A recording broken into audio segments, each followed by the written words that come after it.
Friends, welcome back to our channel Anji Moni ideas and blogs. Friends, ఈ విధంగా పూజ ఎందుకు చేస్తున్నాను అనుకుంటున్నారా? పూజ కంప్లీట్ చేసుకుని అయితే మనం ఆ వేములవాడ రాజన్న దర్శనం కోసం అయితే బయలుదేరుతున్నాం. ఈ విధంగా కారు ముందు కూడా బయటికి వచ్చి కారు ముందు దిష్టి కొబ్బరికాయ కొట్టి అందరం కారు ఎక్కి అయితే మా ఊరి నుండి వేములవాడ రాజన్న కోసం అయితే మేము ఈ విధంగా మా ఆడపడుచు మా పిల్లలతో అయితే బయలుదేరాం. ఫ్రెండ్స్, ఈ విధంగా బయలుదేరుతూ ఉంటే మార్గం మధ్యలో మా చిన్నోడికి అయితే ఆరోగ్యం బాగా లేకుంటుంటే సైలెంట్గా ఈ విధంగా కూర్చొని ఉన్నాడు. ఎవరైతే ఇంతవరకు మన ఛానల్ని చూసి కూడా సబ్స్క్రైబ్ చేసుకోలేదో ప్లీజ్ అండి సబ్స్క్రైబ్ చేసుకొని ఒక చిన్న లైక్ ఇవ్వడం మాత్రం మర్చిపోకండి.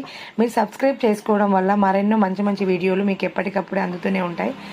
ఈ విధంగా మేము మార్గం మధ్యలో వెళ్తుంటే ఆకలి అయితే వేస్తుంటే ఇలా అందరం కలిసి అన్నం అయితే తిని మళ్ళీ కారు ఎక్కైతే వేములవాడ రాజన్న దర్శనం కోసం అయితే మళ్ళీ బయలుదేరాము. ఆ శివుడు ఆజ్ఞ లేనిదే చీమైన కుట్టదు కదా ఫ్రెండ్స్. అందుకోసం ఆ శివయ్య ఆజ్ఞ అనేది మాకు మొన్నటికి కుదిరింది కాబట్టి ఆ శివయ్య దర్శనం కోసం అయితే మేము ఆ విధంగా వేములవాడకి అయితే వెళ్తున్నాము. శివయ్య పిలుపు ఉండాలి కానీ శివయ్య కన్ను లేకుంటే మనం ఎక్కడికి వెళ్ళలేము కదా ఫ్రెండ్స్. అందుకోసమే ఆ రోజు దర్శనం కోసం అయితే ఈ విధంగా వెళ్తాం. కరీంనగర్ డ్యామ్ చూడండి ఫ్రెండ్స్, మీకోసమే వీడియో తీశాను. నెక్స్ట్ అయితే వేములవాడ చేరాము. శ్రీ రాజరాజేశ్వరి స్వామివారి దేవస్థానానికి అయితే మనం ఎంటర్ అయ్యాము. ఈ విధంగా ఎంటర్ కాగానే మేమైతే ఒక రూమ్ చూసుకున్నాం. చూడండి ఫ్రెండ్స్, ఈ విధంగా ఉంది మా రూమ్ అయితే.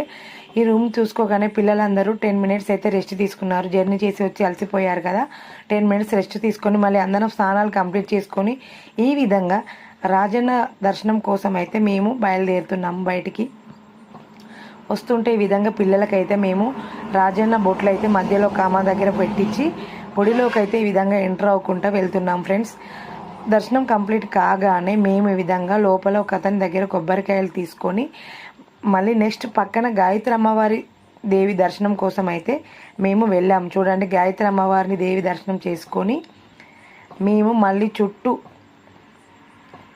గాయత్రి అమ్మవారి దేవి విధంగా దర్శనం చేసుకొని మేము చుట్టూ లోపల ఉన్న అన్ని దేవుళ్ళని ఇట్లా దర్శించుకుంటూ అక్కడ కోడలు కట్టడం అనేది చాలా ప్రత్యేకత అండి. ఈ విధంగా మా వాళ్ళందరితోని కోడలు చుట్టూ తిప్పుతూ ఆడ కోడలు కట్టించి ఈ విధంగా కొబ్బరికాయలు అయితే కొట్టి మేమైతే రాజన్నను మొక్కుకొని ఈ విధంగా అందరం ప్రతి ఒక్కరం ఒక్కొక్క కొబ్బరికాయ కొట్టి మేమైతే చిన్న చిన్న ఫోటోలు దిగి అక్కడ నుండి అయితే మేము బయటికి వచ్చేసాం. ఎందుకంటే అక్కడ రాజన్న ప్రసాదం అనేది చాలా ఇంపార్టెంట్ మనకు కాబట్టి మేమైతే ఇలా ఫోటోలు దిగగానే ప్రసాదం కోసం అయితే ఈ విధంగా బయటకు వచ్చాము. ఆ ప్రసాదాలు అయితే ఈ విధంగా